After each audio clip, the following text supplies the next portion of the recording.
Bonjour, aujourd'hui, je vous emmène en Indonésie. Là-bas, il y a 2 ans, un homme d'affaires amoureux de la langue et de la culture française a sauvé le centre culturel français de Surabaya.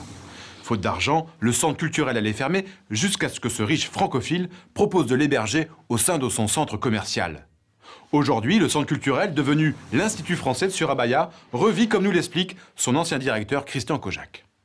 En s'installant au beau milieu d'un véritable centre commercial qui est amené à se développer, on draine un autre public, c'est-à-dire un public que nous n'aurions jamais eu si nous étions restés là où nous étions. Puisqu'on vient ici pour acheter des meubles, on vient ici pour acheter des tournevis, on vient ici pour acheter de la peinture, on ne vient pas chez nous, mais on peut peut-être aussi venir chez nous par hasard pour prendre un cours de français ou pour suivre une manifestation culturelle. Donc, à moyen terme, on devrait voir se développer notre public. Vous vivez en Indonésie. Le réseau culturel français est totalement dédié à la promotion de la langue et de la culture française. Chaque année, ce ne sont pas moins de 50 000 manifestations artistiques en français. Et aujourd'hui, 800 000 personnes apprennent le français grâce aux Alliances françaises et aux Instituts français. Bref, c'est le plus grand réseau culturel au monde. Mais la crise est passée par là.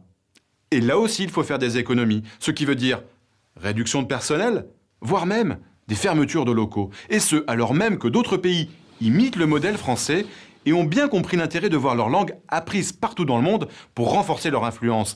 C'est le cas de la Chine, qui ouvre des instituts Confucius, ou encore l'Espagne, avec ses centres Cervantes. Si l'on veut que la langue française continue d'être parlée partout dans le monde, il faut un réseau culturel fort et dynamique. Cela passe bien sûr par des soutiens publics, mais aussi par des soutiens privés, comme celui de cet homme d'affaires très francophile en Indonésie. Car la chance et la force de ce réseau viennent aussi du fait que la francophonie est d'abord née d'un désir ressenti hors de France, comme le soulignait Boutros Boutros-Ghali, l'ancien secrétaire général des Nations Unies. Allez, maintenant les événements majeurs à ne pas manquer, c'est l'agenda francophone. En Islande, à Reykjavik, le festival du film francophone du 11 au 24 janvier 2013.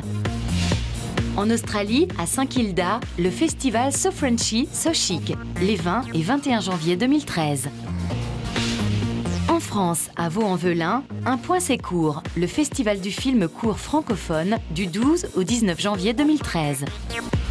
Rendez-vous maintenant sur Internet pour en savoir plus, réagir et partager vos coups de cœur francophones. Prochaine destination, la Belgique. D'ici là, bonne fin d'année à tous sur la planète francophone.